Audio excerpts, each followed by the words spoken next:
Bonjour Jean-Philippe Tanguy. Bonjour. Le ministre de l'Intérieur Gérald Darmanin annonce la fin des retraits points sur le permis de conduire pour les petits excès de vitesse de moins de 5 km/h à partir de l'an prochain. Est-ce que c'est une bonne nouvelle pour les automobilistes ou une mauvaise nouvelle pour la sécurité routière ?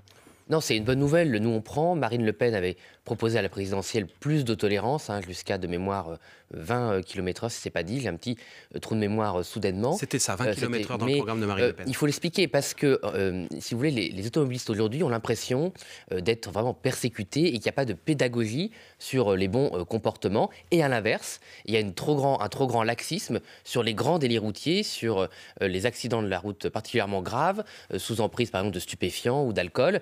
Donc il faut plus de tolérance pour les petits délits et les petits dépassements, et plus de sanctions pour les comportements extrêmement dangereux, voire meurtriers. Vous alliez plus loin dans le programme de Marine Le Pen, c'était plus de retrait de points non plus pour les gens qui roulent sans certificat d'assurance ou pour les défauts de permis de conduire. C'était les petits délits, c'est-à-dire il fallait quand même une assurance, elle y est ou elle y est pas. C'était présentation, c'était la présentation, c'était pas le fait de ne pas être assuré.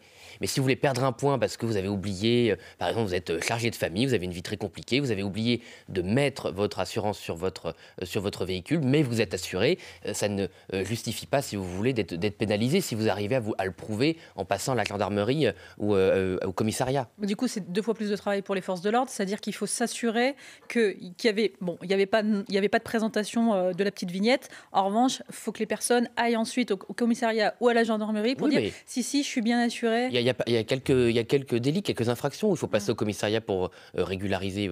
Si vous voulez, il faut au quotidien que les Français n'aient pas l'impression, et c'est l'impression qu'ils ont, aussi parfois au positionnement de certains radars, d'être harcelés de manière injuste. C'est un sentiment qui existe de manière très forte, notamment dans la ruralité, mais pas seulement. Et je pense que l'État gagnerait à avoir une relation plus sereine avec les contribuables, avec les automobilistes, parce qu'il y a beaucoup de tensions dans le pays, y compris dans ce sentiment quotidien où les honnêtes gens ont l'impression d'être beaucoup sanctionnés, alors que, une fois de plus, ceux qui ont vraiment des comportements dangereux ou meurtriers ne sont pas pénalisés comme il le faut. Emmanuel Macron renoue avec le terrain, il était dans le Bas-Rhin hier, il a essuyé des huées et des sifflets à Célestat, mais ça ne l'a pas empêché d'aller au contact de la foule, quitte à se faire d'ailleurs un peu engueuler. Est-ce que vous dites quand même que c'est courageux de sa part ? Non, mais c'est pas courageux d'aller voir les électeurs. Ce qui est courageux, c'est de prendre des bonnes décisions pour le pays, y compris quand elles vont contre son idéologie, y compris quand elles vont contre les intérêts de ceux qui l'ont porté au pouvoir. Donc ce qui serait courageux pour M. Macron, c'est qu'une fois dans sa vie, ils disent « je me suis trompé », non seulement pas qu'ils le disent, qu'ils le pensent et qu'ils le fassent. Vous l'avez fait au RN, de vous dire « on s'est trompé ». Oui, ça nous sur arrive. La question des retraites. Ça nous arrive sur la question des retraites. Notamment, oui, puisque vous avez changé pas mal votre programme dessus. Non, c'était pas qu'on s'était trompé, c'est que M. Macron... 40 années de cotisation et 60 ans pour tous. Et à la dernière élection présidentielle, ça a changé. C'est beaucoup plus flou. Aujourd'hui, ce serait un départ entre 62 et 67 ans, selon l'âge d'entrée dans l'emploi. Oui, mais c'est pas du tout flou. C'est selon l'âge d'entrée dans l'emploi. Donc, si vous êtes rentré avant 20 ans, vous partez à 60 ans. Et à chaque trimestre de plus, vous partez avec un trimestre de plus. C'est très simple, c'est mathématique. C'est arithmétique. On n'a pas... changé, on ne s'est pas trompé, c'est qu'entre 2017 et 2022, M. Macron a créé 600 milliards de dettes. Donc quand vous aspirez aux responsabilités, vous devez prendre la réalité telle qu'elle est. Malheureusement, M. Macron n'a pas amélioré la gestion de l'État, il l'a dégradée, et nous avons dû prendre en considération cette dégradation de 600 milliards de dettes. Donc on ne peut pas promettre la même chose. À partir de 60 ans pour ceux qui ont commencé tôt. Du coup, vous supprimez le dispositif carrière longue qui permet de partir plus tôt ? On l'améliore. C'est une amélioration du dispositif carrière longue, ça concerne plus de gens, il y a moins d'exceptions, il y a moins de critères bureaucratiques. Non, parce qu'aujourd'hui, le dispositif carrière longue, il peut permettre par exemple de partir à 58. Aujourd'hui, après la réforme. Oui, c'est un élargissement. Oui. Ben non, et vous, ce sera 60. Non, le régime de base. Alors, le régime de base est plus favorable. Et en plus, on peut rajouter des critères, c'est ce qu'on a dit, des critères. Donc le plus tôt qu'il sera possible de partir si Marine Le Pen arrive au pouvoir, c'est quel âge ? C'est 58 ans. Il n'y a aucune dégradation des droits. Dans la réforme de Marine Le Pen, il n'y a aucune dégradation des droits actuels. Il n'y a que des améliorations. Ça ne changera plus d'ici la prochaine élection présidentielle ?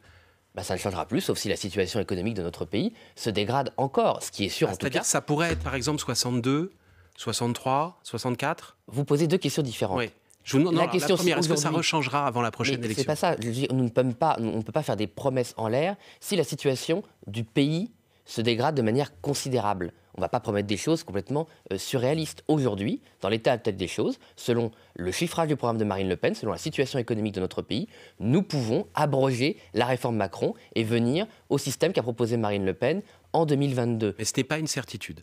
Mais rien n'est jamais certain, monsieur. Si D'accord. demain, l'économie mondiale s'effondre, si, par exemple, il y a une contamination de l'effondrement de certaines banques américaines, que toute l'économie mondiale s'effondre, je ne vais pas vous faire une promesse qui n'est pas fondée sur les réalités économiques telles qu'on les a aujourd'hui. Ce serait de la démagogie, ce serait complètement surréaliste. Nous, on est toujours sérieux. Donc aujourd'hui, s'il n'y a pas de nouvelle crise économique ou financière, nous pouvons abroger la réforme Macron et mettre en place la réforme qu'a promise Marine Le Pen. Qui coûte beaucoup plus cher. 2022, qui coûte effectivement qui coûte 10 milliards pour nous, selon des instituts, 20 milliards. Plus, selon d'autres instituts, 20 milliards. Oui. Et donc, nous, on pense, on pense qu'on peut la financer. C'est un choix de société. La politique, c'est choisir les réformes que l'on veut. Jean-Philippe Tanguy, Laurent Berger a annoncé son départ de la tête de la CFDT. Ça se fera le 21 juin prochain. Est-ce que vous saluez son action à la tête du syndicat ? À la tête du syndicat, sans doute. Après, moi, ce qu'on ne comprend pas avec M. Laurent Berger ou d'autres leaders syndicaux, c'est leur choix politique. C'est quand ils sortent du cadre syndical, tel que l'avait défini la charte d'Amiens, pour faire de la politique et se tromper sur la politique, puisqu'à chaque fois, ils ont choisi un candidat, à savoir M. Macron, qui a dégradé la situation des travailleurs, qui a dégradé la justice sociale, qui a favorisé pour les être plus plus précis, ils appellent à voter contre Marine Le Pen. Oui, mais ça revient au même. Ça, c'est de la sémantique. Face à Marine Le Pen. Ça, c'est de la sémantique. Oui, mais il n'y a aucune raison, en fait, si vous voulez. Et d'ailleurs, Jean-Marie Le Pen, c'était Jacques Chirac, ça n'a pas toujours été Emmanuel Macron, le choix de la CFDT. C'est vrai, mais en l'occurrence, pour ce qui me concerne, c'est contre Marine Le Pen. Or, c'est contre le choix de leurs propres syndiqués, puisque vous n'êtes pas sans savoir qu'entre 60 et 70% des salariés, et des ouvriers et des employés vote pour Marine Le Pen. Ça donc là, il y a un décrochage. D'être élu. Il y a un décrochage. Oui, les syndicats ont un petit problème de mobilisation des salariés pour voter. Mais il y a un décrochage de certains dirigeants syndicaux, enfin de tous les dirigeants syndicaux nationaux, avec leur base. Donc il faut faire la différence. Moi, je ne fais pas de la politique politicienne. En tant que dirigeant de sa centrale syndicale, il faisait un bon travail. Quand il est sorti de sa centrale syndicale et qu'il a fait de la politique, il s'est systématiquement trompé. Et donc il a un peu trahi les espérances des salariés. Jean-Philippe Tanguy, député RN de la Somme, président délégué du groupe du Rassemblement national à l'Assemblée, l'invité de France Info jusqu'à 9h, il est 8h40, le fil info avec Maureen Suignard. L'IGPN va proposer des sanctions contre les policiers de la Bravem, mis en cause dans un enregistrement sonore des policiers qui avaient menacé un jeune de l'envoyer à l'hôpital en marge d'une manifestation contre la réforme des retraites. La chef de l'inspection générale de la police annonce sur France Info qu'il y a en tout 59 enquêtes qui sont en cours. Cette contestation sociale qui se poursuit aujourd'hui, quelques perturbations pour les trains. À Lille, des manifestants se trouvent sur les voies, circulation interrompue. Emmanuel Macron maintient pourtant son déplacement dans le département de l'Hérault pour parler de la rémunération des enseignants. 2 000 € net par mois en début de carrière et des primes en échange d'heures supplémentaires. Une bousculade meurtrière au Yémen, 85 morts et des centaines de blessés. La foule s'était rassemblée pour recevoir de l'aide. Depuis 2014, la guerre entre les forces gouvernementales et les rebelles a plongé le pays dans l'une des pires crises humanitaires. C'est le dernier club français qui dispute une compétition européenne. L'OGC Nice en quart de finale, retour de la Ligue Europa de football ce soir, ce sera contre Bâle. Hier, l'Inter Milan et Manchester City se sont qualifiés pour les demi-finales de la Ligue des champions de football. France Info.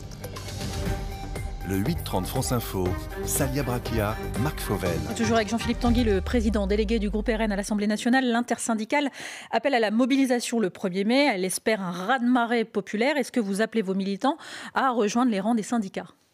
Nos militants, non, parce qu'on a toujours dissocié l'action politique, l'action syndicale. Par contre, ceux qui nous soutiennent, qui considèrent qu'il faut, pour défendre leurs droits, pour défendre leurs aspirations, se mobiliser, évidemment, ils sont invités à le faire, ils sont bienvenus à le faire. Nous, on a toujours invité les gens qui sentaient nécessaire d'aller dans la rue, de le faire, d'autant plus que les syndicats, depuis le début, avec un certain nombre de préfets, assurent des manifestations qui se passent très bien. Donc il n'y a aucune raison de ne pas participer à des manifestations qui sont bien encadrées, qui ne dégénèrent pas sur des violences. Et donc c'est très bien qu'il y ait un mouvement social vivant, positif, qui porte des propositions consensuelles. Voilà, il faut comme aujourd'hui, le consensus social, le consensus politique, il est autour des revendications des Français sur un système des retraites plus juste. Et c'est une bonne nouvelle. Mais comment vous expliquez que les syndicats ne veuillent toujours pas de vous dans les cortèges, les élus du Rassemblement national, malgré tous les efforts de normalisation sacralisation, de dédiabolisation que vous avez fait?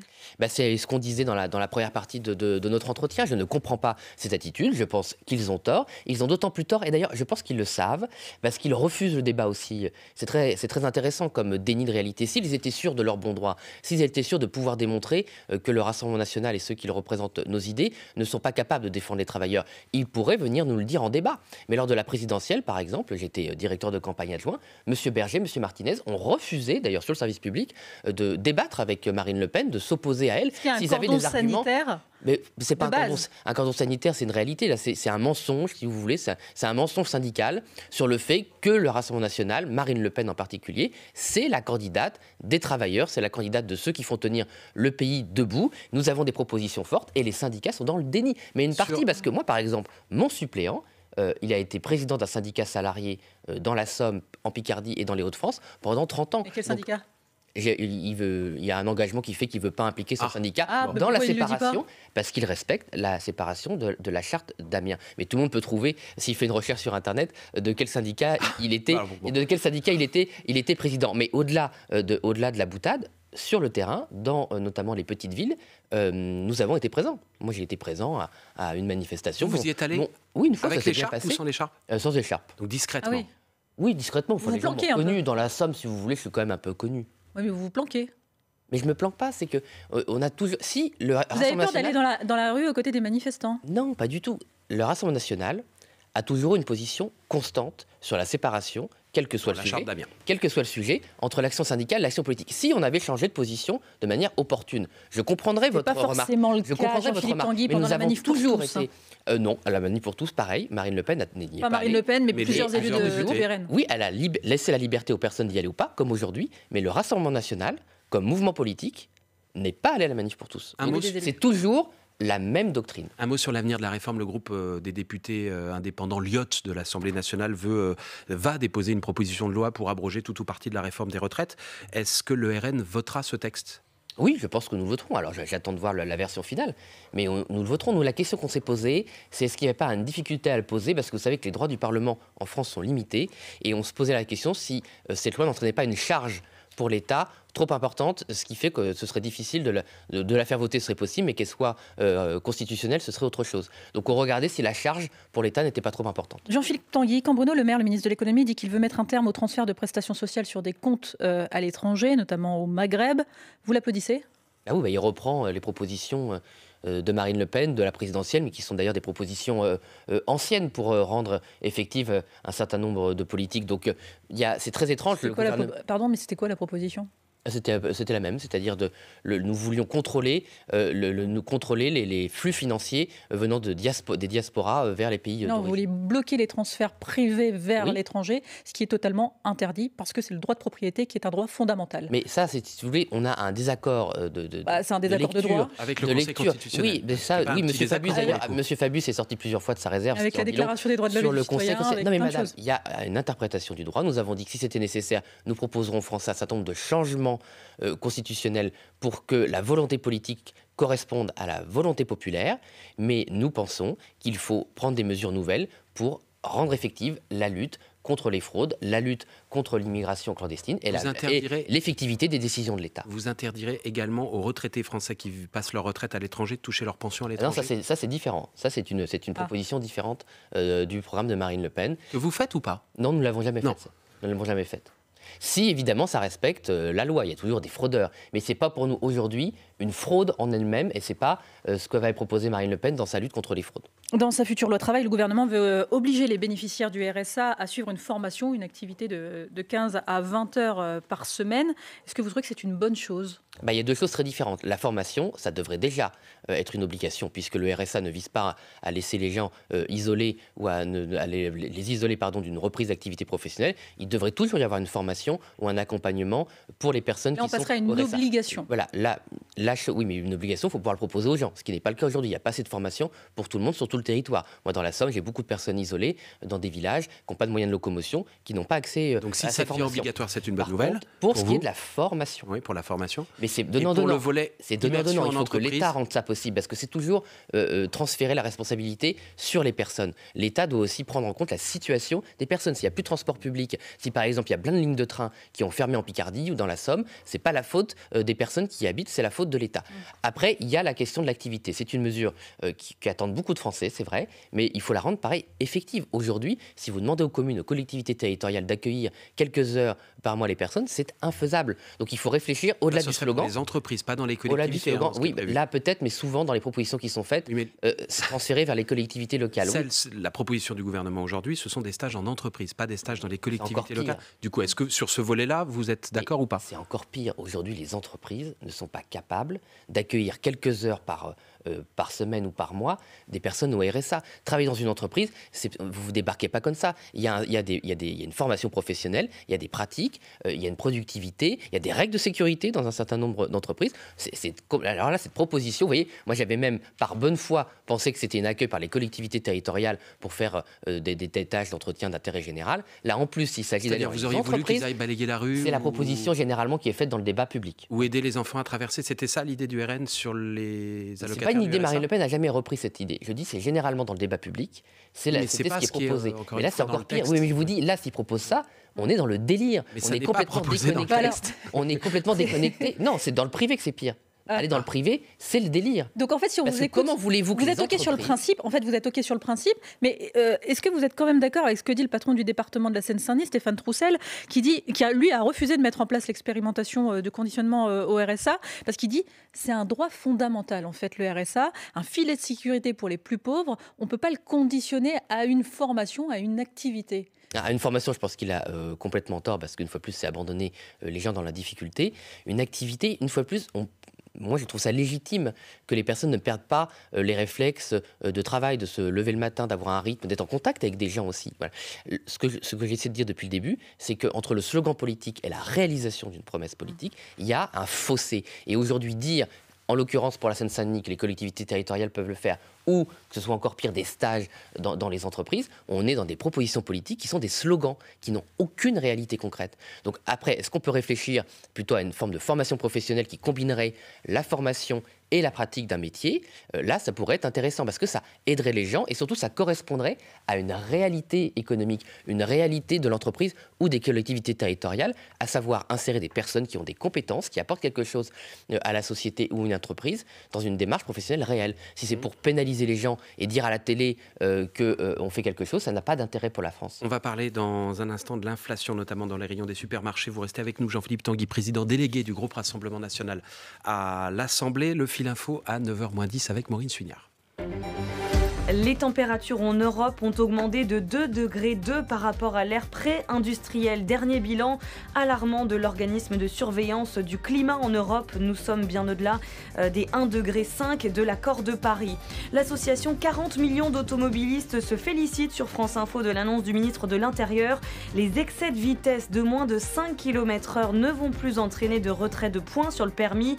Il y aura toujours une sanction financière. Un signal de relâchement insupportable réagit de son côté la Ligue contre la violence routière.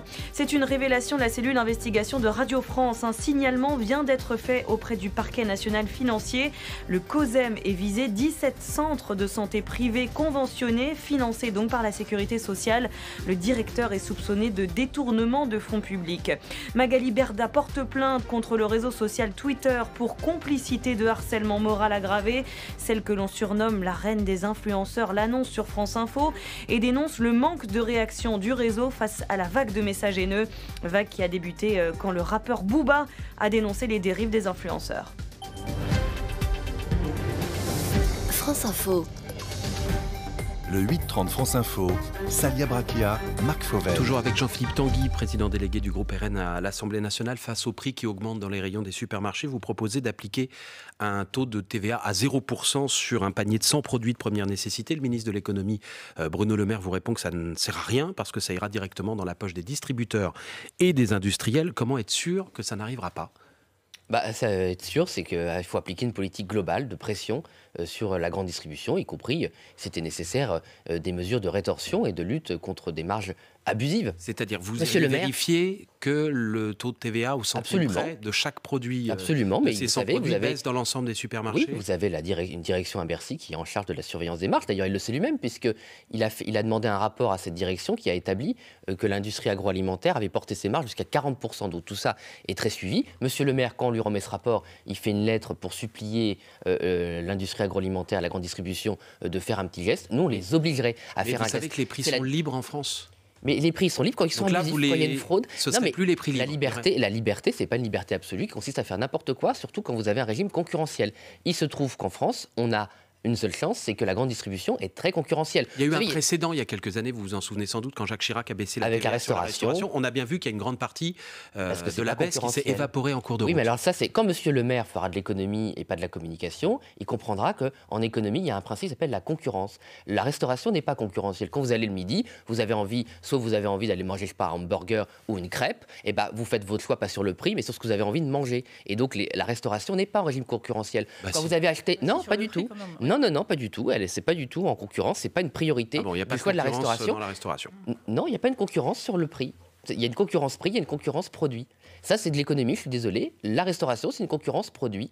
Et la concurrence prix, si je peux finir un raisonnement, je vous en prie, sur l'inflation qui est un peu complexe, ça marche pour la grande distribution, parce qu'un paquet de pâtes, c'est le même entre les différentes marques de grande distribution. Est-ce qu'il y a des marques distributeurs ? Si, parce que c'est le même produit, la pâte est le même. Non, la qualité est parfois différente.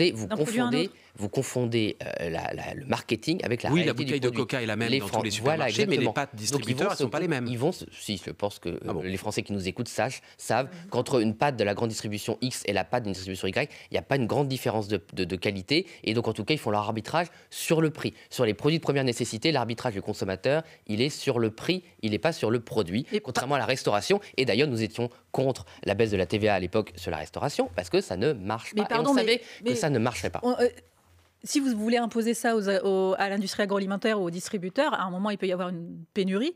Ils peuvent se dire, en fait, on ne gagne pas assez d'argent sur les produits qu'on doit vendre avec une TVA à 0%, donc en fait, on arrête de les produire, c'est tout. Mais non, mais la TVA à 0%, ça ne change pas la marge de la grande distribution, ça change la marge de l'État. C'est l'État qui fait un sacrifice pour aider les Français, et tous les Français, les classes populaires et les classes moyennes. Pour l'État. En fait, le vrai débat sur la TVA, je l'ai vu avec M. Moscovici en commission des finances, c'est que, en fait, la TVA pompe toutes les classes moyennes et est le pilier du financement de l'État. Ils ne veulent pas y toucher parce qu'ils ne veulent pas aider la classe moyenne, ils veulent seulement faire des chèques aux catégories les plus modestes, ce qui peut se défendre. Sauf que aider les classes modestes d'une part ne doit pas empêcher d'aider les classes moyennes. Or, aujourd'hui, les classes moyennes sont systématiquement pompées par le régime fiscal français au détriment qui veut protéger évidemment les plus privilégiés. C'est aussi la question, parce qu'on isole toujours les mesures les unes des autres. Mais nous, la baisse de la TVA est corrélée à une taxe sur les surprofits et au rétablissement de l'ISF. Voilà. Le problème de M. le maire, c'est qu'il saucissonne, comme il fait du slogan et qu'il ne fait pas de l'économie depuis maintenant très longtemps, pour ne pas dire trop longtemps, il n'a pas de politique économique. Voilà. Il fait des annonces, il fait des mesurettes qui n'ont aucune effectivité. Nous, on a un programme économique global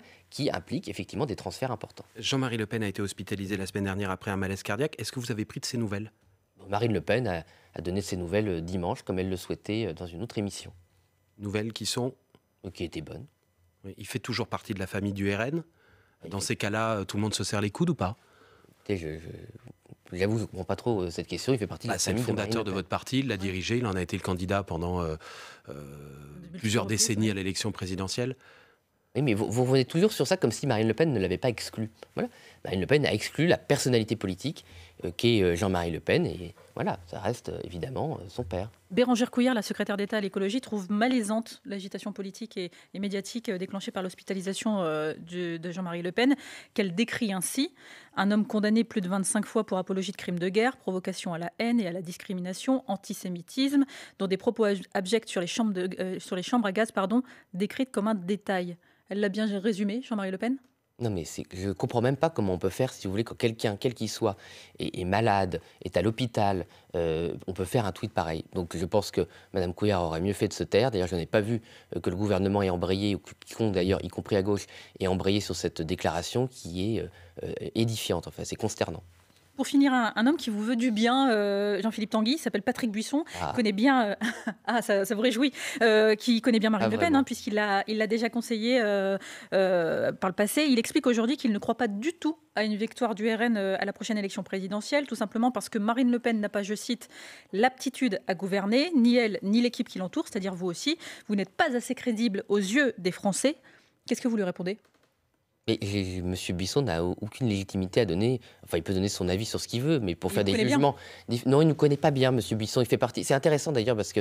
Mais c'est pas du tout la même famille politique, M. Buisson. Lui non plus, il n'est plus de la famille. Il n'a jamais été. Il fait partie de la famille réactionnaire, c'est-à-dire qu'il considère que la France s'est effondrée en 1789 et que depuis tout est tragique, que la démocratie est une option, que les droits sociaux sont une option, que les droits des femmes c'est encore plus une option.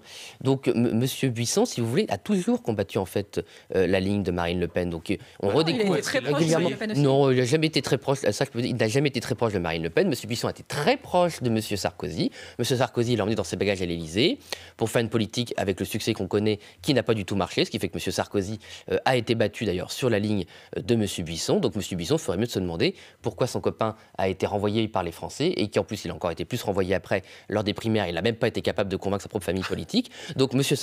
Buisson ferait mieux de garder ses conseils pour lui et tous ses amis moisis dans les salons parisiens. En tout cas, il est rhabillé pour l'été. Merci Jean-Philippe Tanguy, président délégué du groupe RN à l'Assemblée nationale, était ce matin l'invité de France Info. Merci et merci à vous. Bonne journée.